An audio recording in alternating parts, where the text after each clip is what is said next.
हरे कृष्णा। एक बार श्रीपाद रामानुजाचार्य अपने शिष्यों के साथ में भगवत चर्चा कर रहे थे, भगवान के बारे में चर्चा कर रहे थे। तो उस समय भगवान तिरुपति बालाजी का एक श्लोक का उच्चारण करते करते श्रीपाद रामानुजाचार्य रोने लग गए। तो उनके शिष्य सोचने लग गए कि रामानुजाचार्य इस श्लोक में कौन से शब्द से उनको रोना आया। सारे जो शिष्य थे सारे आपस में विचार विमर्श करने लगे और रामानुजाचार्य से पूछा कि गुरुदेव, आपको इस श्लोक के कौन से भाग से आपको रोना आया। श्रीपाद रामानुजाचार्य ने बताया कि श्रीनिवास भगवान श्रीनिवास का मंदिर जो 7 पहाड़ी पर स्थित है, उनकी सेवा अच्छे से नहीं हो पा रही है।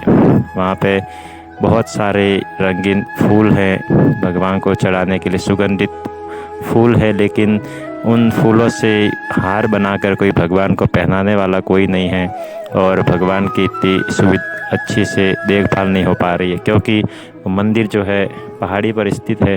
तो इस वजह से वहाँ पे ज़्यादा दर्शनार्थी भी नहीं आते हैं और इसकी वजह से उस मंदिर की देखभाल अच्छे से नहीं हो पा रही है। चाहता हूँ कि आप में से कोई वहाँ पे जाए और भगवान की सेवा जो है वो अच्छे से वहाँ पर करे। तो जब श्रीपाद रामानुजाचार्य ने शिष्यों से पूछा कि वहाँ पर जाने के लिए कोई तैयार है, तो सारे शिष्यों ने जो है अपना मुँह नीचा कर लिया। कोई भी शिष्य जो है वो छोड़कर जाना नहीं चाहते। कुछ शिष्यों ने कहा कि हम इस क्षेत्र संन्यास ले चुके हैं, इसलिए भगवान रंगनाथ के क्षेत्र से हम बाहर नहीं जा सकते। कुछ जो शिष्य थे उन्होंने कहा कि हम भगवान रंगनाथ से ज़्यादा आपसे ज़्यादा हमारा लगाव है, इसलिए हम आपको छोड़कर कहीं नहीं जा सकते। और हर एक शिष्य ने अपना अपना अलग अलग कारण बताया। तो कोई भी शिष्य जो है वहाँ पर जाने के लिए तैयार नहीं हुआ। वहाँ में अनंत सूरी नाम के एक भक्त, उन्होंने श्रीपाद रामानुजाचार्य से कहा कि गुरुदेव, मैं वहाँ पर जाके भगवान की सेवा करूँगा। तो बाकी के जो शिष्य थे उन्होंने कहा कि अरे तुम कैसे जा सकते हो, तुम्हारी तो पत्नी अभी गर्भवती है। तो उन्होंने कहा कि कोई बात नहीं, मैं अपने गुरु की आज्ञा का पालन करूँगा और मैं वहाँ जा करूँगा। तो उन्होंने गुरु श्रीपाद रामानुजाचार्य ने पूछा, तुम वहाँ पर कब जा सकते हो। उन्होंने कहा कि जब आप आज्ञा दें। रामानुजाचार्य ने कहा कि तुमको अभी जाना होगा। तो सारे शिष्य ने कहा कि अभी कैसे जा सकते हैं, अभी तो तुम्हारी पत्नी गर्भवती है और तिरुपति बालाजी का मंदिर जो है वो पहाड़ पर है, तो तुम पहाड़ पर कैसे अपनी पत्नी को इस अवस्था में ले जा पाओगे। ने कहा कि अभी तो गर्भवती है, बच्चा होने के बाद में और ज़्यादा कठिनाई हो जाएगी, बच्चे को साथ में लेके हम पहाड़ पर नहीं चढ़ पाएंगे। अभी तो हम जैसे तैसे चढ़ सकते हैं, तो हमको अभी ही जाना होगा। सुनकर रामानुजाचार्य को अति प्रसन्नता हुई और उन्होंने डर से उस भक्त को गले लगा लिया और उन्होंने कहा कि आज से तुम्हारा नाम होगा अनंत आलवार। अनंत आलवार अपनी पत्नी के साथ में और भगवान तिरुपति बालाजी के मंदिर तक पहुँचे और मंदिर तक पहुँचने के बाद में दोनों ने बालाजी की सेवा शुरू कर दी और वहाँ पे दोनों अच्छे से फूल तोड़ कर लाते और भक्ति के साथ में उनकी माला बना के भगवान श्रीनिवास को माला अर्पण करते। दोनों ही पति पत्नी भगवान की बहुत अच्छे से सेवा करने लग गए। वहाँ जितने भी फूल थे उनको पानी देना और उनकी वो सेवा से और उनकी भक्ति से जो फूलों की जो सुगंध होती, जब भगवान को माला पहनाई जाती, भगवान को फूल चढ़ाए जाते, तो फूलों की सुगंध से जो भी भक्त आते भगवान के दर्शन करने के लिए, वो भाव विभोर हो जाते और वहाँ का वातावरण जो एकदम से पूरा चेंज हो गया। सेवा करते करते उन्होंने सोचा कि अभी मौसम अच्छा है, जब ज़्यादा गर्मी पड़ेगी तो फूल हमारे पास में होने चाहिए भगवान की सेवा करने के लिए। और चूँकि यहाँ पर जल की कोई व्यवस्था नहीं है, तो उन्होंने सोचा कि हम जो है सेवा से कुछ समय निकाल के यहाँ पे एक तालाब बनवाएंगे, ताकि उस तालाब में पानी जो रहेगा उस पानी से हम फूलों को पानी दिया करेंगे। तो वो पत्नी जो गर्भवती थी और के पति दोनों ही तालाब खोदने के लिए उनके पति तालाब की खुदाई करते और जो मिट्टी होती वो मिट्टी उसकी पत्नी उठा के एक स्थान पर ले जाके रख देती। तो जब उनकी पत्नी ऐसा काम कर रही थी तो भगवान को बहुत दया आ गई और भगवान एक शिकारी के वेश में आए और उन्होंने उनकी पत्नी से जो जिसमें वो मिट्टी ले जा रही थी टोकरी उनसे छीनी और ले जाके मिट्टी डाल के वापस उनकी पत्नी को दे दी। तो जब उनकी पति ने देखा कि उनकी पत्नी जो है इतना जल्दी मिट्टी डाल के वापस आ गई, तो उन्होंने पूछा कि इतना जल्दी तुम कैसे आ गई। उनकी पत्नी ने कहा कि एक शिकारी आया, उसने मेरे हाथ से ये जो है टोकरी हाथ से छीनी और मिट्टी डाल के मुझे वापस खाली टोकरी हाथ में पकड़ा दी। तो उनके पति ने कहा कि उसको समझा दो अगली बार से कि हमको हमारे गुरु की सेवा मिली है और हम जो ये सेवा है हम खुद ही करना चाहते हैं, हम किसी की मदद लेना नहीं चाहते हैं। तो उनकी पत्नी जब वापस मिट्टी लेके जा रही थी तो भगवान वापस आए और उनकी पत्नी ने खूब मना किया, लेकिन फिर भी भगवान वो जो है मिट्टी का जो टोकरी थी वो छीन के वापस ले जाके वापस खाली उनको पकड़ा दी। तो उनकी पत्नी जब आई तो बताया कि उनको मैंने बताया, लेकिन फिर भी वो जो शिकारी है नहीं माना। तो उनके पति को काफ़ी गुस्सा आ गया और गुस्सा आया तो वो जो है उनके पास में जो खुदाई का जो यंत्र कुदाल लेके उन शिकारी के पीछे पीछे भागे। वो शिकारी जो भगवान श्रीनिवास आगे आगे भाग रहे हैं, उनके पीछे अनंत तलवार भाग रहे हैं। और जब जस्ट मंदिर के पास में जब जैसे ही वो शिकारी पहुंचा तो उन्होंने देखा कि ये मेरे हाथ में आने वाला नहीं है। तो उनके हाथ में जो कुदाल था जो उन्होंने पीछे फेंका तो वो कुदाल जो है भगवान के ठुड्डी के लग गया और ठुड्डी के जैसे ही लगा तो वो जो शिकारी है वो मंदिर के अंदर गए और मंदिर में जाते ही गायब हो गए। तो जो है अनंत आलवार ने देखा कि वो भाग गए हैं तो आगे अपनी सेवा में लग गए।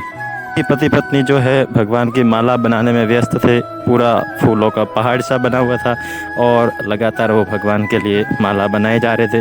अब भगवान ने सोचा कि उनको मैं बताऊँ तो सही उन्होंने क्या किया है। तो उनके जो पुजारी थे उन पुजारी को कहा कि तुम जाओ और अनंत तलवार को बोलो कि मैंने उनको बुलाया है। पुजारी जो है अनंत तलवार के पास में आए और उन्होंने बोला कि भगवान श्रीनिवास जो है आपसे मिलना चाहते हैं, आपको बुला रहे हैं। तो अनंत तलवार ने कहा कि अभी मैं सेवा कर रहा हूँ फूलों की, और अगर फूल की माला मैं छोड़ के आऊँगा तो फूल जो मुरझा जाएंगे, इसलिए उनको बोलिए कि मैं अपनी सेवा पूरी करूँगा, उसके बाद मैं उनसे मिलने आऊँगा। पुजारी जी ने आके भगवान को बताया। भगवान ने कहा कि उनको बोलो कि मैंने अभी के अभी उनको बुलाया है और अभी के अभी आके मेरे से मिले। पुजारी जो है वापस गए, अनंत तलवार को बताया कि भगवान आपसे अभी कभी मिलना चाहते हैं। तो अनंत तलवार ने बताया कि अभी भगवान को बोल दो कि अभी मैं नहीं आ सकता हूँ, मैं मेरी जब सेवा पूरी होगी तभी मैं उनसे मिलने आऊँगा। पुजारी जो है वापस भगवान के पास में गए और भगवान को बताया कि वो नहीं आ रहे, वो कह रहे सेवा ख़त्म होने के बाद में ही आएंगे। अब भगवान ने कहा कि उनको जाके बोलो कि या तो वो मेरे पास में आ जाए या फिर ये जो जगह है वो छोड़ के यहाँ से चले जाए, मेरे को उनकी सेवा की कोई ज़रूरत नहीं है।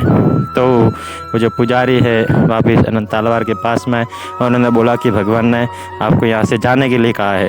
अनंत तलवार बैठे, आराम से शांति से बैठे और उनको कोई फ़र्क ही नहीं पड़ा और हंसते हुए बोले कि वो कौन होते हैं मुझे यहाँ से निकालने वाले।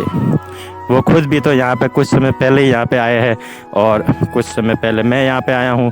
तो एक व्यक्ति जो खुद ही यहाँ पे किराए पे रह रहा है वो दूसरे किराएदार को कैसे निकाल सकता है। तो जो पुजारी सोच में पड़ गया कि इन दोनों के बीच में मैं पता नहीं क्या है, दोनों की मुझे समझ में नहीं आ रहा है। पुजारी वापस भगवान के पास में गए, भगवान को बोला कि वो जो है अनंत तलवार वो वापस नहीं आ रहे, वो अपनी सेवा में लगे हुए हैं। भगवान ने कहा कि उनको बोलो कि मैं उनसे बहुत ज़्यादा मैं बहुत ही ज़्यादा उनसे अप्रसन्न हूँ, मैं बहुत गुस्से में हूँ। तो जो पुजारी है वापस अनंत तलवार के पास में और उनको बोला कि भगवान बड़े गुस्से में हैं और वो आपकी जो फूल है वो स्वीकार नहीं करेंगे, आपकी जो मालाएं हैं वो स्वीकार नहीं करेंगे। अनंत तलवार ने कहा कि ये उनकी इच्छा है, वो स्वीकार करे या ना करे, मुझे तो मेरे गुरु की आज्ञा मिली है भगवान की सेवा की, तो मैं अपनी सेवा कर रहा हूँ। अब वो स्वीकार करे या ना करे उससे मुझे कोई फ़र्क नहीं पड़ता है, मैं अपने गुरु की सेवा कर रहा हूँ। भगवान को बड़ी प्रसन्नता हुई कि अपने गुरु के लिए इतनी सेवा भाव उनमें है। तो थोड़े टाइम बाद में जब उनकी सेवा समाप्त हो गई तो अनंत तलवार के मन में आया कि भगवान के दर्शन करने के लिए जाया जाए, और उनको थोड़ा सा अंदर से हुआ कि भगवान खुद बुला रहे, लेकिन फिर भी मैं नहीं गया। तो वो जो अपने फूलों की माला वगैरह लेके और भगवान के मंदिर के पास में जाके माला रख के वो मुँह इस तरफ करके खड़े हो गए। वो अपना मुँह भगवान को दिखाना नहीं चाह रहे थे क्योंकि उन्होंने भगवान की आज्ञा का पालन नहीं। जब वो इस प्रकार खड़े थे तो भगवान ने अंदर से आवाज़ दी कि आज मेरा दर्शन नहीं करोगे। तो अनंत तालवर ने जैसे ही भगवान की तरफ देखा तो भगवान की जो है ठुड्डी से खून निकल रहा था, उनको बहुत ही पीड़ा हुई, रोने लग गए और उन्होंने अपने अंदर कहा कि मेरे गुरु ने आपकी सेवा के लिए मुझे यहाँ पे भेजा था और मैं इतना नीच और पापी कि आपकी सेवा के बदले आपको ही कष्ट दे रहा। एक बीमारी के लिए तो अपन डॉक्टर भी बुला सकते हैं, लेकिन ये तो भगवान का विग्रह है, सच्चिदानंद स्वरूप है और विग्रह के लिए क्या किया जाए, उनके रक्त को कैसे बंद किया जाए।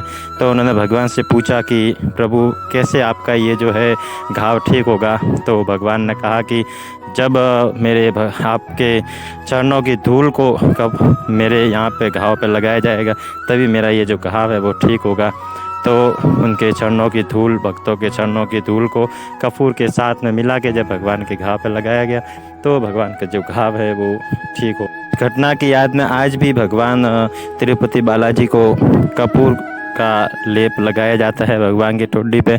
और वो जो कुदाल है, जिस कुदाल से भगवान के ऊपर वार किया था, वो कुदाल आज भी उस मंदिर में विद्यमान है।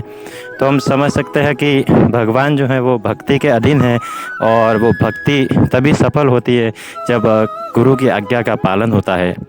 गुरु वो सीढ़ी है, वो दर्पण है जिससे हम भगवान को देख सकते हैं। जिस प्रकार मोतियाबिंद होने पर कोई वस्तु साफ नहीं दिखाई देती है, लेकिन वही उस आँखों पर अगर चश्मा लगा दिया जाए तो उसी चश्मा से अपन सारी वस्तु को साफ साफ देख सकते। पारदर्शी माध्यम है जिसकी सहायता से हम भगवान को देख सकते हैं।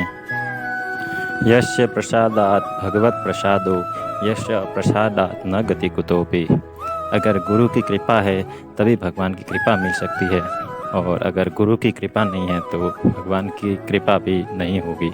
इसलिए सबसे ज़रूरी है भक्ति में गुरु को प्रसन्न करना। हरे कृष्ण।